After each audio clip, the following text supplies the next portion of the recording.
Welcome. Welcome to our third week of Diva and the Unk. Before we get started today, I'd like to tell you guys we've changed a little bit of the format of the show. We're going to go into segments now. So we'll have 6 segments of the show, um, and we'll just break them down as we go. So today's first segment is going to be called What Had Happened, which will recap last week's show and give a quick understanding of that process from last week. But for now, we'll start with our normal introduction, and then we'll start with segment 1. So, peace, family. You're tuned into the Diva and the Unk, mastering voice and vision in leadership. Hello, I'm Monifa Harris, your diva in flow, helping you unlock the power of presence and voice. I'm Darrell, aka Everybody's Unk, here to build conscious culture, sales that feel like the truth. So every episode, we blend a little soul with a little strategy to amplify your leadership. And help you move through life with purpose, clarity, and real alignment. Ready to turn up that resonance? Excellent. Let's get started with segment 1. What had happened? Monifa, you can start with the recap from last week. Yay, I get to be recap.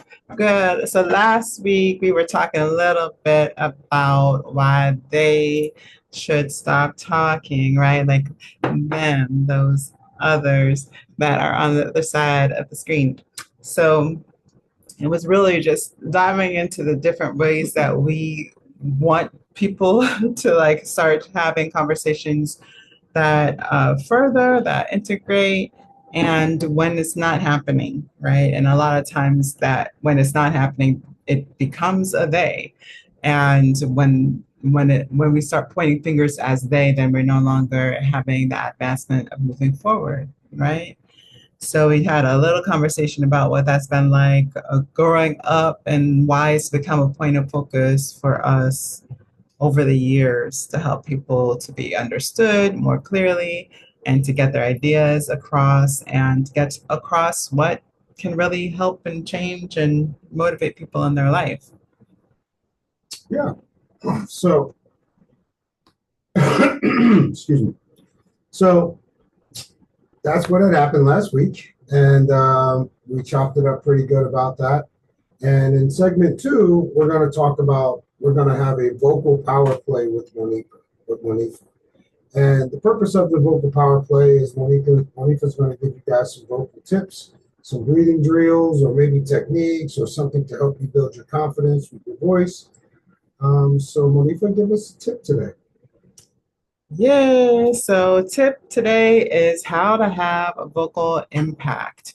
So, because we only have so much time for this segment, if you really want to go into the steps that are allowing you to have the experience of what I'm going to be talking about in this segment, then you want to start working on the actual voice practice, right? So you don't have to be a singer, you don't have to be fabulous. It's just about how your voice is a tool to help you to focus intention, right? And so, what does it take to have vocal impact? Well, basically, we've all heard this in some way, shape, or form. The best speakers in the world will tell you you need these things. The best salespeople in the world will tell you you need these things in order to impact somebody's knowing, understanding, and how they want to move forward into the future. So the first is, why are we talking about this? So why the topic that you're bringing up? In order to have impact with your audience, you have to be very clear in and of yourself in a felt way, which is the purpose of the Oman's vocal method. And what you want is to be able to know in your gut why the information you're speaking about is important. If you don't know and you don't have a felt sense of it, then that's when we get lost in our conversation and we kind of let other things take over, or even people's attention starts going in different directions because you haven't convinced them of the importance of the topic. Then why me? Why am I talking about this? Why is it important to me? Why am I using my life and life energy to talk about this thing? How is it related to me? How much am I able to tell you what it means to fully understand this topic. So this can go from anything about, I guess in a product, it'd be like product knowledge. But if it's about a speaking or a presentation, it's about why it's important that you pick up on the details that I'm going to be sharing with you today, right? And why it's important to me. Why did I focus on these details, these data metrics, these resources, these, um, what do they call it? Resources, but like informational resources that I'm bringing to you today in a slide in a presentation, right? And then it's why now. And so this to me is a very felt thing as well. Actually, in the 4 steps, part of what we're doing is we're tapping into how are we feeling in this now moment by visualizing into the earth in the location that we are. So it's the reason why in this time and space, this is coming up. And when you can tap into that as not just an idea or the research that you've gotten that proves that now is the time to make the change, it's a felt thing, then now people feel that inspiration and that evolution of what's coming into their timeline, so to speak, what's coming into their experience, and they're sure they're in the right place. And we're always in the right place. It's depending upon kind of our perception whether we acknowledge that. But if you can't feel it and then help other people recognize that's what's happening, then you might lose some punch and some impact. But all of that is part of the energy you want to have stored in the body and in the way that you are bringing in breath and then using that breath to speak or sing. I like to sing too. So that is your download for vocal power for the week. Excellent, excellent. I was just thinking when you were saying that, one of the first lessons I had learned in my sales and marketing career was seek first to understand before being understood. And that that plays a huge role in communicating. You don't want to seem like the type of person, especially in sales and in communicating with someone, where the words that you're hearing aren't registering and you're just ready to talk. You just have what you want to say loaded up without listening to what's coming at you. So, very good tip. I appreciate that. Segment 3 today. So, moving forward, we're going to have a segment, as you just heard with Monifa segment, where she's going to give you a vocal power play to last you for the week. For my segment, we're going to be calling it Unking Insight. So it's like a let me holler at you, nieces and nephews, a moment for us to get a little knowledge in there, right? So my Unking Insight for this week, I got to go for the big chew. I'm going to take off a big chunk of this elephant, guys, because I think in a lot of ways, especially today, we're finding out what things really mean. Where do they come from? How do they impact us? The impact, I think, for this next word is gigantic. I'm going to do it. So the word we're going to put in focus today and get some insight on is the word love. The etymology of the word love. I know it's huge, but I did a deep dive on it, and this has been in my craw for years, and I can actually take it all the way back to like your parents or your first love, who most of us didn't marry, or the first person who said they loved you. And inevitably, when someone tells you they love you, and it's a real meaningful thing to you, they're bound to hurt you, and they're bound to put you in a position where you doubt that love. It's inevitable. So the etymology of the word love. It's an old English word. Its original word is lufi as a noun and lufian as a verb. It has an Indo-European background. It is luaba, and that means to care, to desire, to be dear, right? To have strong feelings of attraction. Now, that's great in itself. I mean, desire, to be dear, to have strong feelings of attraction, but it's also very, very minimal. My proposal for you today is that we change that word love when we're dealing with personal relationships. Now, I love pizza. I do. I love it. Right? I love watermelon. I really love watermelon. You know? I love cooking. I do love to cook. I love that my house smells good. Those are the things that I love, right? But here's the thing, those things really can't make me doubt whether I love them. A person can. So my word change for you guys is the word devotion. Devotion. Woo-hoo. Right? Earth, Wind, and Fire. So devotion, also Old English, devotion. It has an Indo-European, and its original word is weah. Weah. To speak solemnly, to vow, to promise. And in its Latin form, it's a vow, a promise to the gods. And in Old French, it means it came to mean not just a vow, but a deep emotional attachment to Yahuwah or a sacred purpose. Now, wouldn't you love the person that you're intimate with to have a sacred purpose in the way that they treated you and you treated them? Or to have a deep emotional attachment to God in that relationship as well?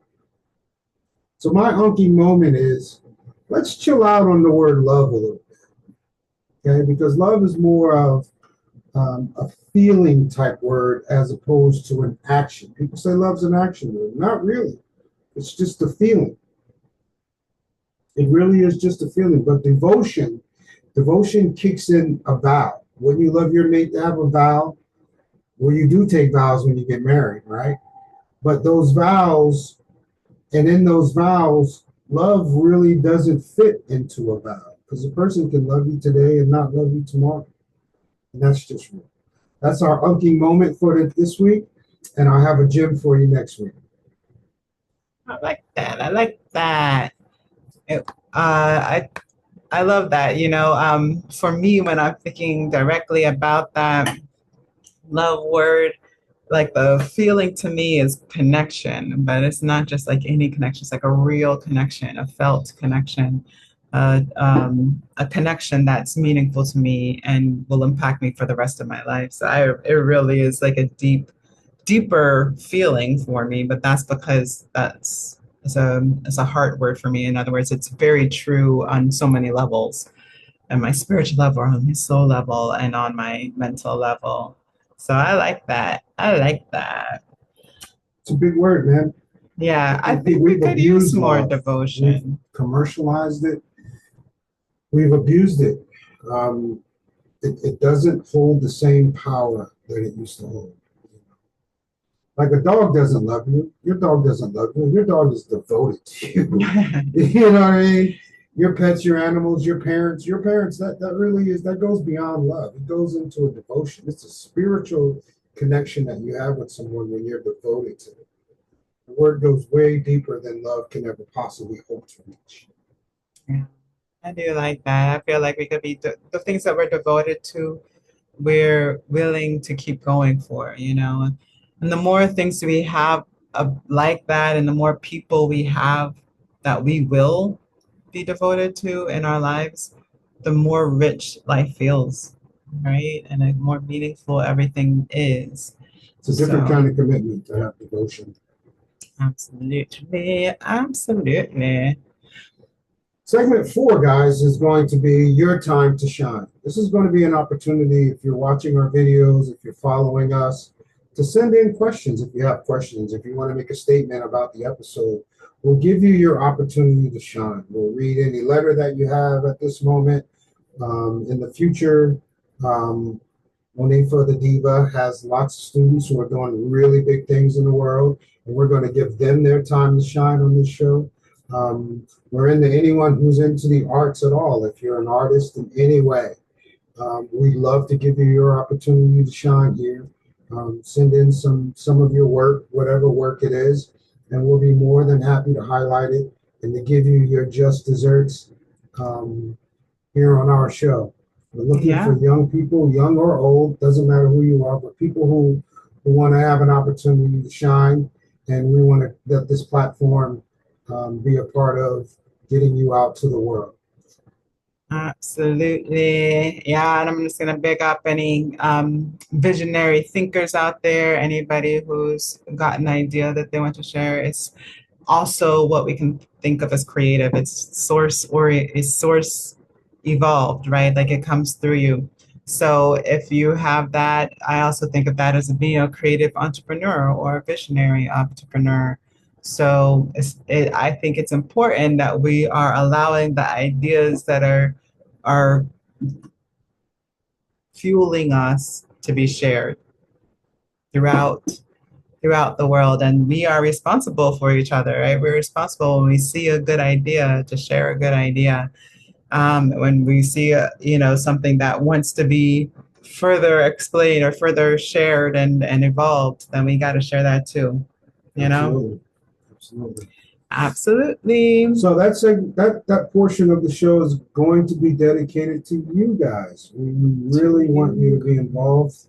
Um, if you want to get on camera with us, we would love to have you for your segment.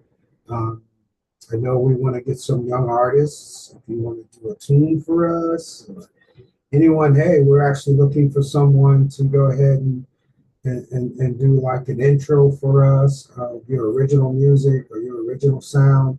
We'd love to have that as a part of our moving forward and growth as well. So this segment every week will be dedicated to you. It will be your time to shine. I think a good way to kick this off is like a frequently asked questions. People, what have you heard? What's one of the first questions people ask when somebody meets you? Can you think of one? Or I can go first if you want. You can go first, and I'll think. So something that people are always asking me is if they have to be able to sing to work with me, or is what I do about singing. Yes, if you are a singer, and no. So both always, because the voice is something that we're using to communicate.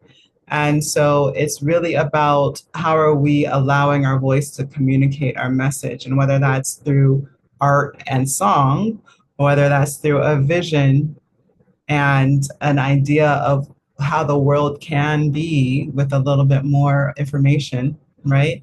If it's about having a actual business idea that you're trying to help people understand how it can improve their lives, right? In all of those ways, we have to be able to use our voice and our self-expression in a real way. And the more important something is to you, the harder it is to be aligned when you're speaking about it. It's what I know for sure. And so that's what I help people with, is that they're not kind of missing the mark by avoiding things that have been perpetuating in their patterns and their psyche and how they think about themselves when they're representing themselves or an important idea out into the world. Yeah,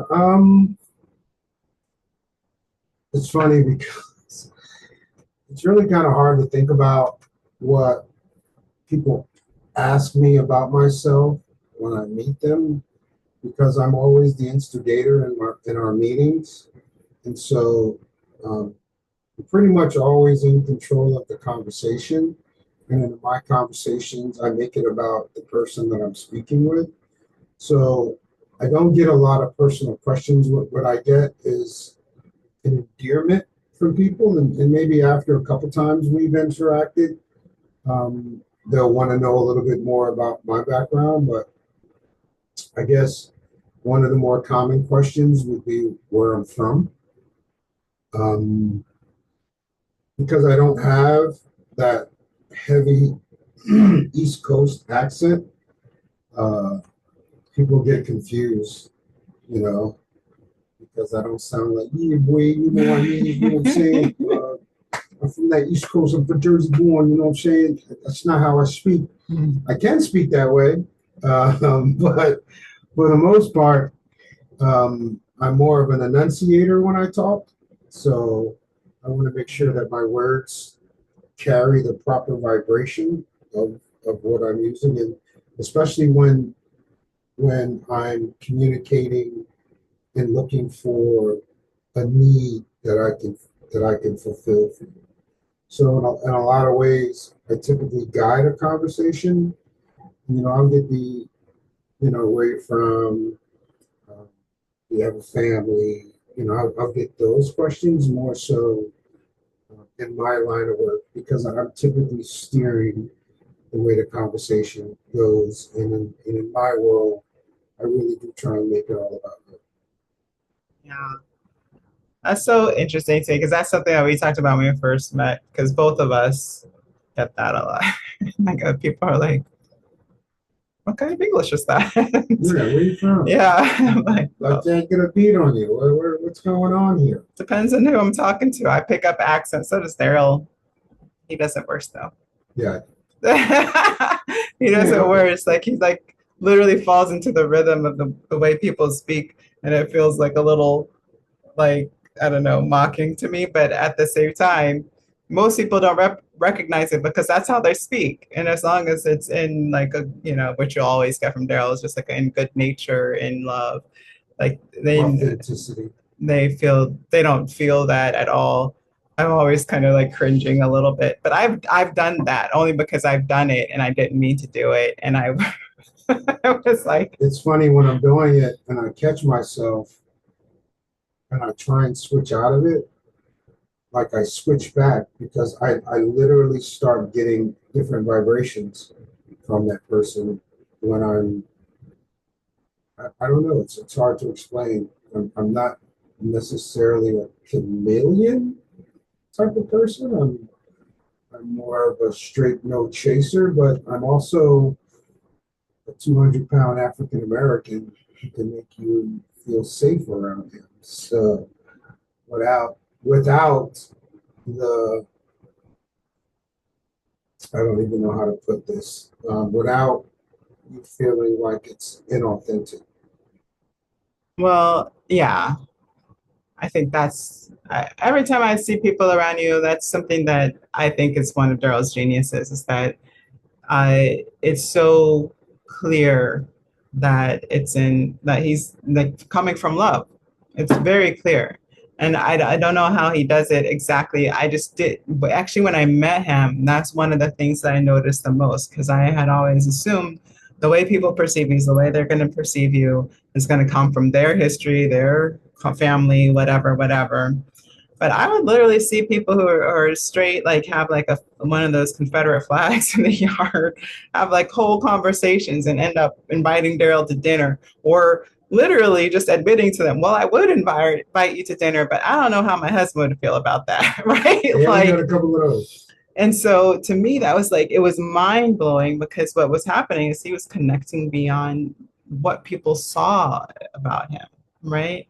And I just didn't see that happen a lot being raised in the South, number one, but also like that I didn't realize my attitude could reflect on somebody else's way of being or the way they thought about the way I looked. And so from then on, I was a lot more open to allowing people to have that shift while, with me or when because I'm there, right?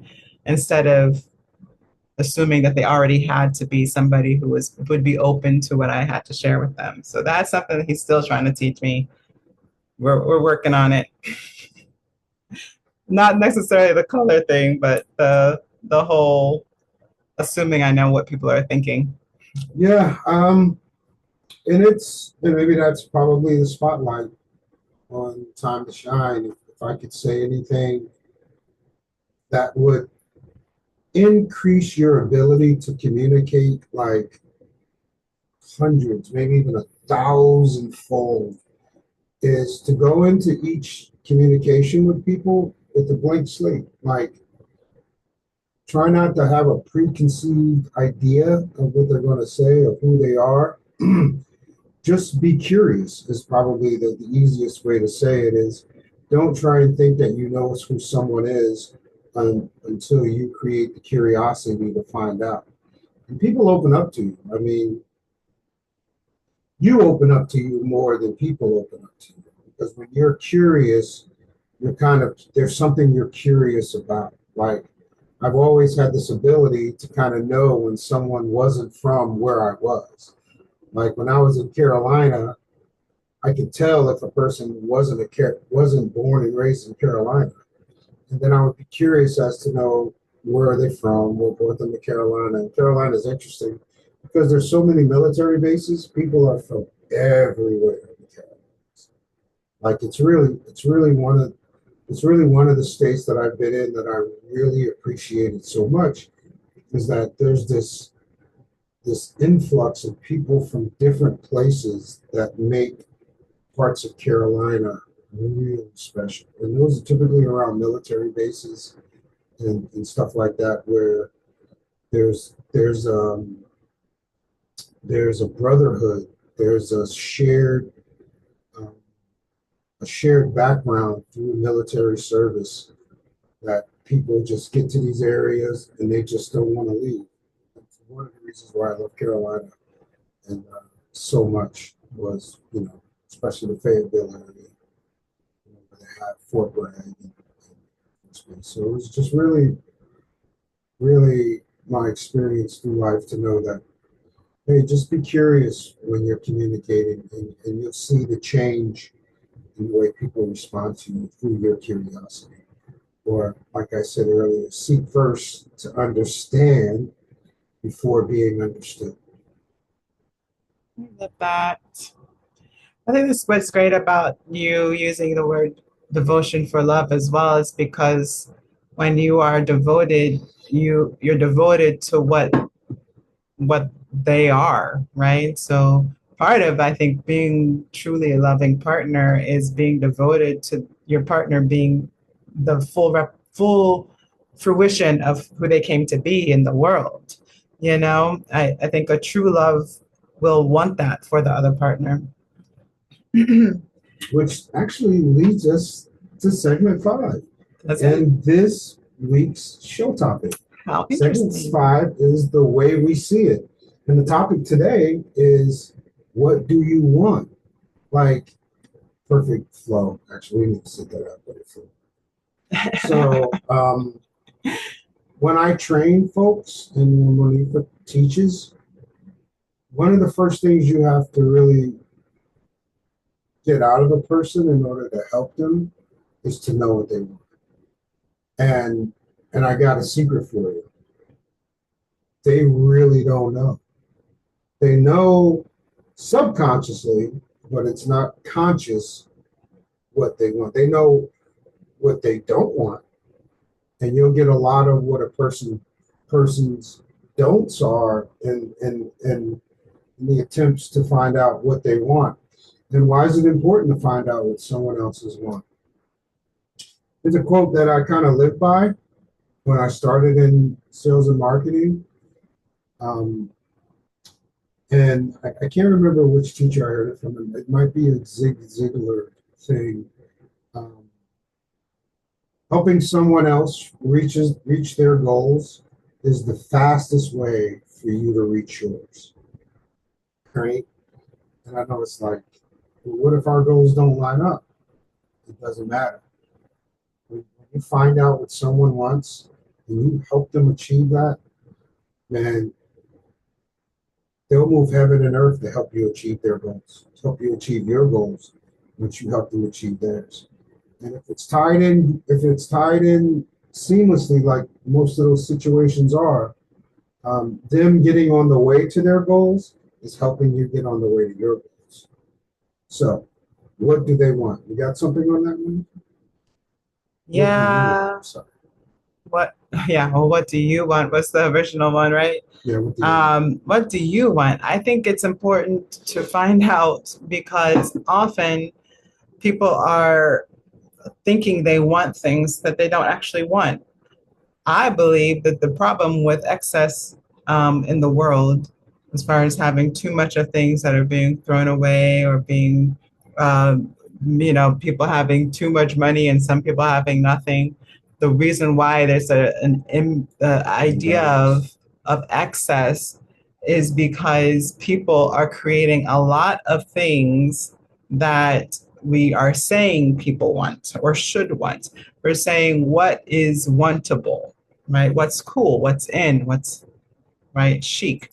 These things are, I think their way that actually shows up as a gift, as a genius, but for the most part, people want very different things, right? How much they are something is important to somebody, really it should be based on who you are and what makes life meaningful to you.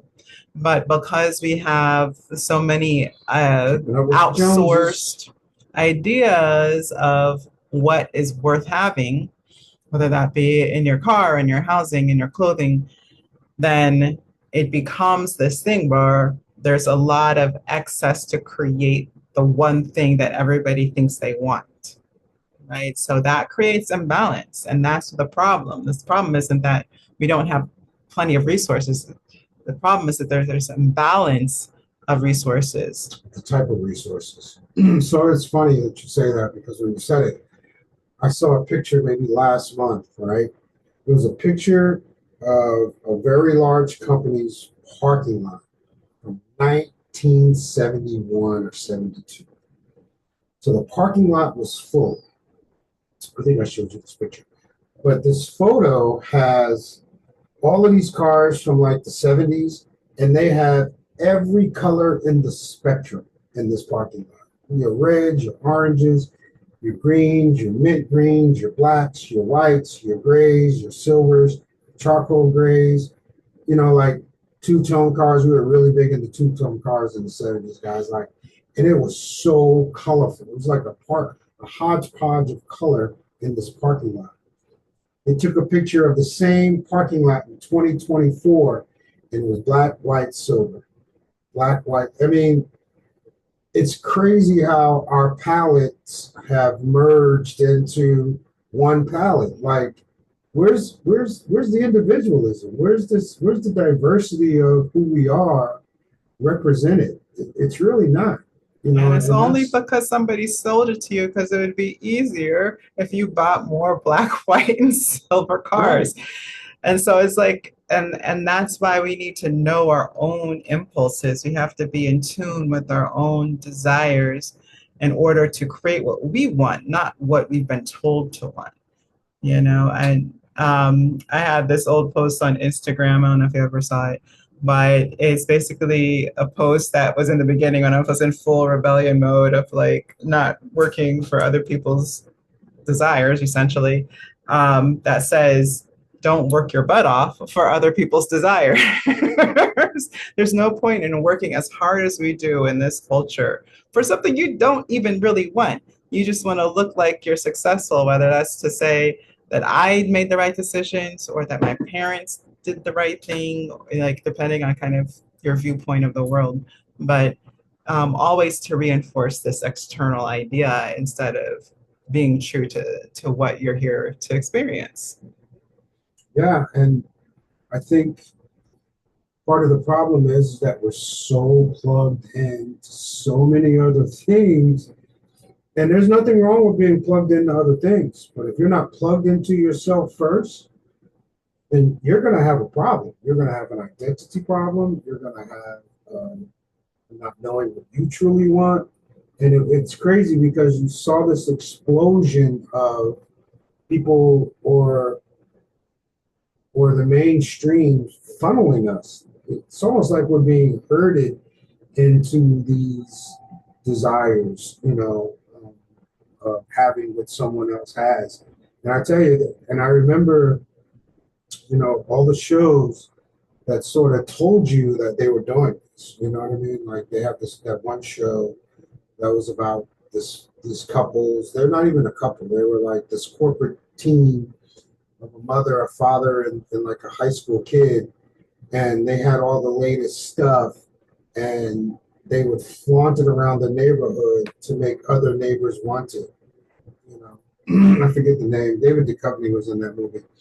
But it was funny because I was like, the honest truth, I grew up anti want what someone else wanted. Like I came out the womb not wanting to be what everybody else wanted.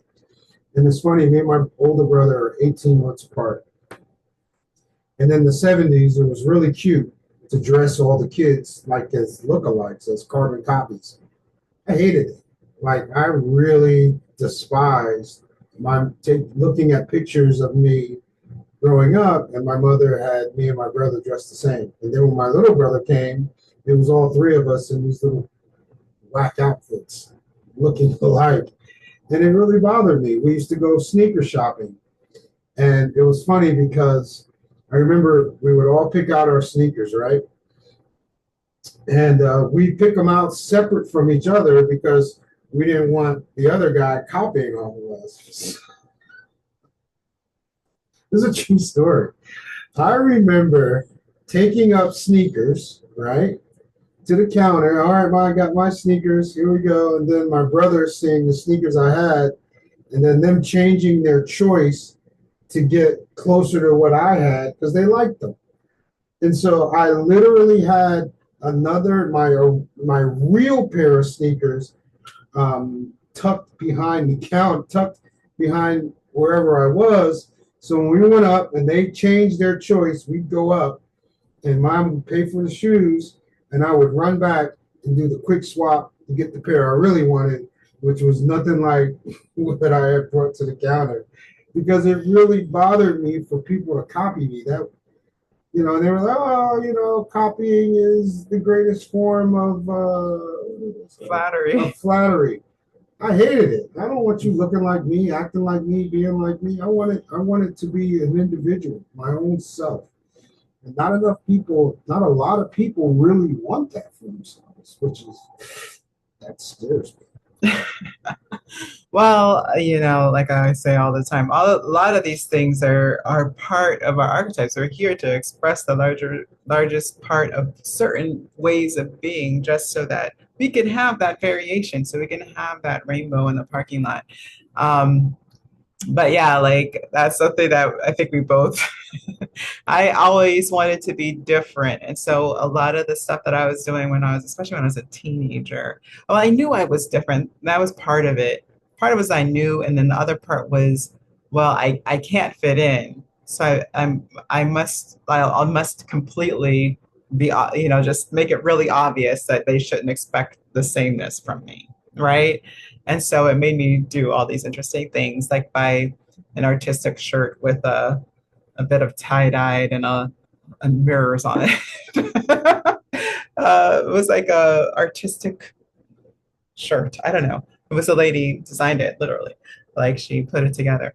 So, and I thought it was cool. It's like, why not? Art on my body. I think this is a great idea. I wore that shirt for years through college because I knew it made me different. There was nobody else that could have it. It was an original piece of art, right? Like nobody else is going to come up with the shirt. I'm sure for more than one reason with mirrors on it. So but I think, those things a lot of times are showing up in the chart so that we can show that we are charting. There are other ways to be, and it gives other people permission to like, oh, I don't know if I could wear plaid. I don't know if it's my thing. Like, well, if I can wear mirrors on my shirt, you can wear plaid. It'll be okay. Right? So some of us are built to be exactly that, you know? Yeah, I mean I honestly think it's part of. I don't want to call it a problem. I just think it's part of um, what we're experiencing. Where you know they they really funnel what they want us to be. You know, they try and guide us, and they try and give us our role models. To try and give us uh, who they say is beautiful, which body is the best body. You know, like what? Like, oh, my man has to be 6'2". He has to make this. He has to make this kind of money. we have to live this type of lifestyle. And I'm like, where did that come from? I mean, I don't think people realize how much happier they would be if they would just stop believing that stuff. Most people have, honestly, to live a truly meaningful life that they will really appreciate, have everything they need Right now, right now. as you said, right now. There's probably a way to reorganize exactly what you're doing right now, especially if you have a house, to like the life that you want, without the rat race, without the The keeping up, comparison to without the, others. right? But a lot of us are afraid of what that would mean. But like the more the landscape changes, the more we get to realize who cares? Like who knows if this stuff is gonna be here anyways And the internet made it that we're worse too. calling permanent. Like, really? Or is it? I think we can really say that we don't know anymore if these things are gonna stick around. And is it worth it? Is it worth never doing what you really want to do? Truly. Like it's well what you truly want for you, not what you see someone else has and they seem happy. Like it's weird, man. It's I started social media, getting on these platforms and stuff like that. And they've all turned into the same thing. Like when you go on these platforms now, they're all gossip. They're all sensationalism. There's this thing to be almost, I wouldn't say outrageous, but what you do, I can do it too, and I can do it better. No, how about you do what you do and shine in what you do as opposed to trying to shine in what I do, and that's always been a pet peeve of mine is, you remember back in the day when you'd have like your cousins from up north or from down south come to visit you, and for that summer, you got brand new with your cousin, with all your friends from home, with your peoples from out of town. You're a brand new person because they're here. You want to be something different. It's the same thing. Yeah, I don't know. I think there's part of it. I think part of it is like it's not. I don't think imitation is a form of flattery, but I think it's a form of learning. Like you can use something as a model to experience more of what you need to learn to really flesh out your own idea. So I think there's partly that going on. People imitate until they have their own Yeah, way of doing yeah, something. I agree with that. Um, and you Shouldn't know, have to reinvent the wheel, but yeah, I can alter the spokes. I can bedazzle the tire. There are things right. that I can do with the wheel that make the wheel look like it's mine. Yeah, that's And the that's what I think we should do. I don't, as a why. salesperson, I definitely believe in model. Let's not get it twisted. Yeah, But I don't believe in scripts. Why don't I yeah, believe in scripts, Darrell? Because when when you're teaching a person a script, you're teaching what worked for others, of course. Now, a guideline is different than a script. There are key points, but there are points that I make in a conversation that I can't teach you how to make, but I can teach you the steps so you can tap into what your superpower is and the way you do things. Like, certain things are always going to be the same in a sales call. There's going to be an introduction, there's going to be a short story, there's going to be a presentation, and then there's going to be inclusion. Now, each of us is going to get through those different parts differently. You know, I'm Gen X. I'm going to go through it way differently than a millennial is going to go through that process. But what I can do is, as as a person who teaches you how to be better in what the way you do it, you know, um, yeah, I would like for you to refine the way you do it, refine the way it's going to come out of your mouth. You find a way that shows that the way you connect as a younger person is just as deep and strong than what the way I connect, but it's just different. I like to tell people, especially young people, when you go and you're talking to someone and they're giving you that auntie vibe, then be the nephew and be the niece, right? You just built common ground by staying in that vibe that you got from that person. Now you'll go to a door and you'll get mommy or daddy vibe, right, from a client. And so be the son, be the daughter, you know? And it's these are subtle little things. Or you go to a door and you're getting like, hey, this is my buddy, my best friend vibe from the people. Then be the buddy or best friend. I go to a door, most people look for me to be the expert, you know, and so I typically am the expert, and that's my vibe. But you being 19, 20 years old, new out of training, you're not going to have the vibe of an expert, have the vibe of the new guy who's getting started in this business and would really like an interaction that allows him to get further. Ask more questions to clients. When you're a young person, you should be asking more questions than making more statements. In sales in general, it's all about questions. Yeah, I learned that from Darrell too, because it's like, oh, so it's basically teaching. That's when I started clicking in for me that it wasn't this other thing that mean people did. Because I was so introverted. Like I thought, salespeople were the devil. I was like, how would they knock on doors? This is crazy. And that's literally what Darrell was doing. Oh, even more so, driving to, and doing these things where I was just like, I felt like it was an intrusion when I was introverted. Like, why would you just assume that I would ever want to talk to you, especially about buying something? Like, why would you ever assume that? But when I started learning, I was like, oh, that's true. Like there's truly an opportunity in every conversation. So why not a sales conversation? And at minimum, you're learning what is new and available to you and whether you want it or not, whether it's even in line with something that's part of the world you're creating. And that's really what we should be looking for.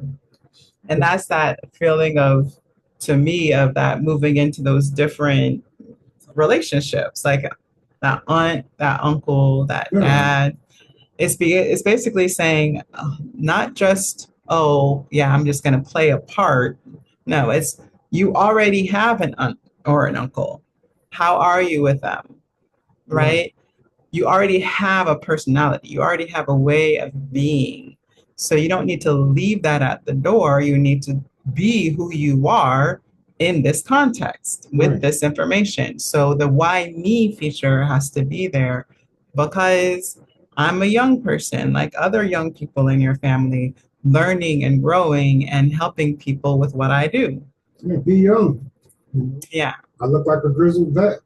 I'm going to be the grizzled vet, Battle tested. Yeah, but see that's literally what the expectation is when I am talking to people. I don't care where I am and in any situation, when people interact with me, they have this level of what they expect. And everyone has it. Everyone has this level of expectation when they meet or interact with you. And your job is just to be authentic. And if you are like, the silly, jokey guy, be the silly, jokey guy. So yeah, bring yourself to the table because otherwise, why you? Right. If you don't know why you, then that's what other people are asking. Why are you talking to me? It's funny because that's the one thing I loved about, like our culture is that um, it's all like a potluck.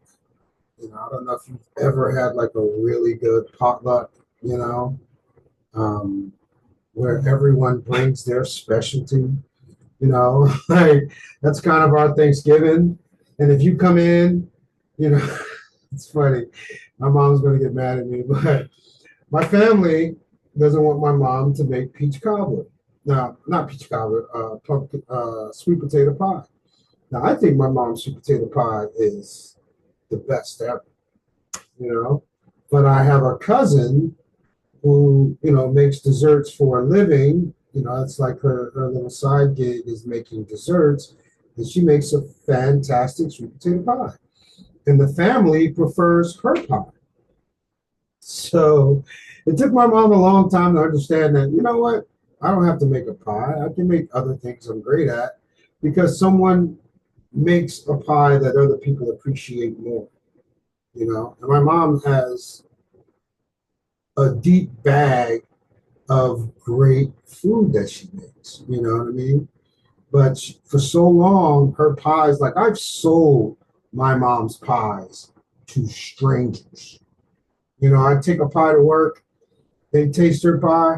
Oh man, where can I get one of these? I want to buy one of these. Like I've sold pies for my mom at work, with my crew when she visited. And I would take a pie. It'd be like the first thing I have her do when she comes, make a pie and take it to work. And people would be like, oh man, this, yo, who made this? I was like, your mom's is here. Oh, you think mom Brooks is making me a pie? All right, $25. I used to get paid from my mom's pies. So, so it was, and now I got a cousin that kicks ass in sweet potato pies. It's hard for mom to give that up, but she makes so many other good things like her ambrosia. Mm. Yeah, yeah.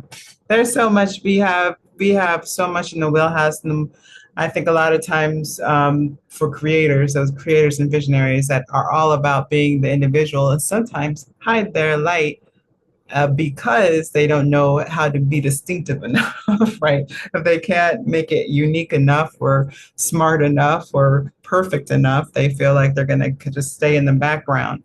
Um, which is that, dude, like if you share what you have, the next will come. That's what a somebody who has done a lot of creative work knows. This is why I think everybody should have a creative practice, because you'll start to realize like your best yesterday is not your best tomorrow. And it's once you get the first best out, the next best is available. So you can only show up then. And yeah, and your until you very start best isn't going to be sharing, what you do the first time. yeah, it's just part of how it works. It's part of how it works, and that's part of how nature's already taking care of that factor of excess, right? If you just have a bunch of stuff that you're never sharing, then you'll start to feel anxious, you'll start to feel overwhelmed because now there's too much excess. There's too much energy in your space without being shared. Whether you've decided, oh, I'm never sharing that, at least it's cut out, the energy is no longer connected to you. You don't get the feedback. Right. That's But really if you, sharing's about. but it's, and then I always say you share where you're safe first. And then, like, in my opinion, not everybody is extroverted. So now they're not going to go straight out and share everything. Right. But if you want to do it in increments, that's okay too, right? You find the first person that you're just like, I just want your feedback on this. It's something I'm just been working with, right? Don't belittle it. Don't be like, I'm just playing. It's just something that, right? Be real. Like I'm working on it, right? It may not be the final product, but I would love your feedback. And then if you're the sensitive next about thing, feedback, tell them. Tell them, yeah, tell them what you you're can like the do. first person I'm showing this. So Yeah, if you could be gentle, that'd be cool. exactly, You know what I mean? exactly. So also, realize that I don't think we give each other a chance anymore. We don't. We don't like, Shirley MacLaine out on the limb. Dude, we're not even climbing the tree anymore. Yeah. Like we're running on the limb that we know is safe. And it was safe for the person we saw on the limb. That doesn't make that limb safe for us. That's not even our limb. Go out on your own limb. You don't have to go far. You just have to make the first step. You have to climb the tree. You know, for a lot of people, like for instance, I go to a grocery store, and one of the young girls I see there all the time, young Latina, young Mexicana girl, and she was talking with her friend about art. And I was like, oh, you're an artist? She was like, yeah, I'm an artist. I was like, well, let me see what you've done. She was afraid to show it. And her friend's like, oh, she's so good. She's so amazing. She's awesome at it. And, but she's afraid to show it, even with the reinforcement of her friend who's seen her art. You know, she's still afraid to put herself out there. And it's funny because I get it, but then I don't get it. You know, some people's art is for them. I get it. Art is for who you are, and I get it. You know, Yeah. I do. I But think for a lot of artists, especially introverts or empaths, they tend to cross over. Not all empaths are introverts, but they tend to cross over pretty frequently. Because a lot of times they start their art in order to process self. So it's almost like sharing your diary, right? It's like, um, and so I always say, like, your art or your voice is first for you. Like anything that you're creating, it's first for you. It's first for you to see yourself reflected in your own eyes and start to understand who you really are. It really is first for you, right? Get your GPS and your own what do they call it? What the bats with the echolocation? the echolocation. Yeah, that's to me what voice is in the beginning. Like when you first start singing and you're not really singing for an audience, it's for a lot of introvert empaths, it's really that being able to sense yourself in a space. This is why I think it's beyond valuable for any empath to use voice as a practice, which is why I constantly harping on it and use and have it as a business. But just having that sense of self coming back to you, that felt sense of self, because a lot of times we just don't have that as introverts. And then when you start realizing this has, like, realizing how much is done for you to see yourself reflected, to see what beauty represents. And then when you have that first person is like, oh my gosh, I see the beauty. I see the beauty in you. I see the beauty in what you've created, right? Like, give other people an opportunity because they may not realize that beauty comes in that form until they see it through you, right? And that's what I'm like, that's my work. My work is to have your beauty come to fruition in a way that feels good, be shared in a way that people get to love and value it at the level that they should. And we all get to live happily ever after by being well respected and recognized. That's my world vision. That when we are clear enough on ourselves, the earth is balanced, our resources are balanced, and we are recognized for what we've come to the planet to give, our gifts, our genius, and our service of what we create. You know? Hopefully, there's a lot of people who die before they get to do it. So tomorrow is not promised. That's going to be like my motto for the next year. Like that's like real talk, man. Like from the perspective of I truly get introverts. I respect them. I truly get it. And for the most part, once you're an introvert, the ones that I've known, step on the yellow brick road, they never come off. Like the problem with most introverts is that they never take the first step. But the ones that take the first step, those other steps come automatically. They become monsters, you know, because even one of the first things I try and I don't teach this, I make you aware of it. And I'm going to say it from this perspective. There's literally only two voices that most people have in their head. Right? Either you're going to have a coach or a critic. Now you can have them both, you know, you can have them both interchangeably, and you know, hopefully there's someone in your life that can continue to encourage you. So you know that voice can help strengthen the coach that you have inside of you. But by all means, if the first thought you have about what you do and about what you're putting out there is critical, I would say the first thing is that you would have to do is get another voice. Help that voice get quieter, that critic get quieter, and the other voice of coaching and encouragement, just try and make it a little louder. Or every time you have a critical thought, just think to yourself, now, what would be an encouraging thing that I can think of other than the critical thing that I can think of, or the thing that would go wrong first?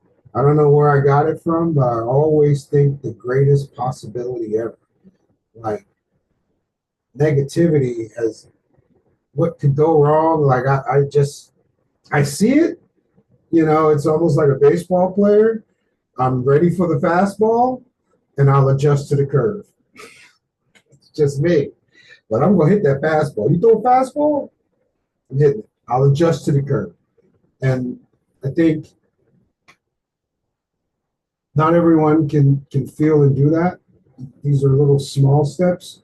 But the first thing I would say is when you have a critical voice, immediately after that critical voice has its say, bring in another voice to counteract the critic and see how that works for you.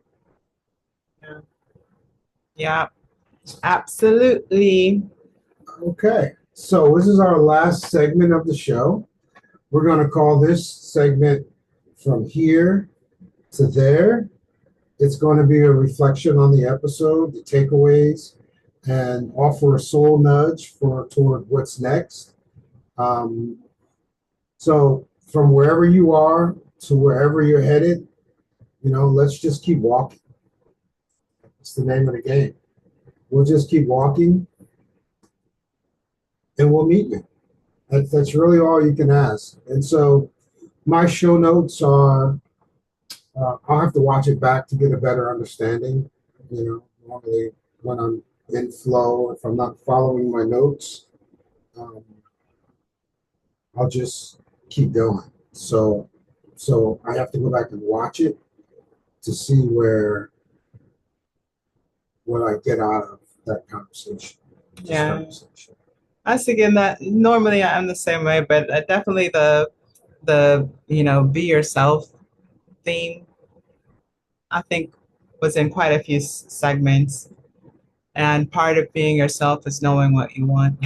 I think that's like really my summation of this episode, this third episode of Diva and the Unk. So remember, your voice is a portal. Use it with power. And we're going to end this one on a quote. I love my quotes, man. I do. I just think, and that's what I take from other people. And when you find a quote that resonates with you, I have two that resonate with me. My favorite one, probably of all time, is whether you think you can or whether you think you can't, you're correct. And that is from Henry Ford. And the one that I'm starting to really, really resonate with the same way is I was not made to wonder. I was sent to walk in power. I was not made to wander. I was sent to walk in power. And that's from Napoleon Hill. Thank you for joining us today. Much love, y'all. We'll see you next week on Diva and the Unk. Peace.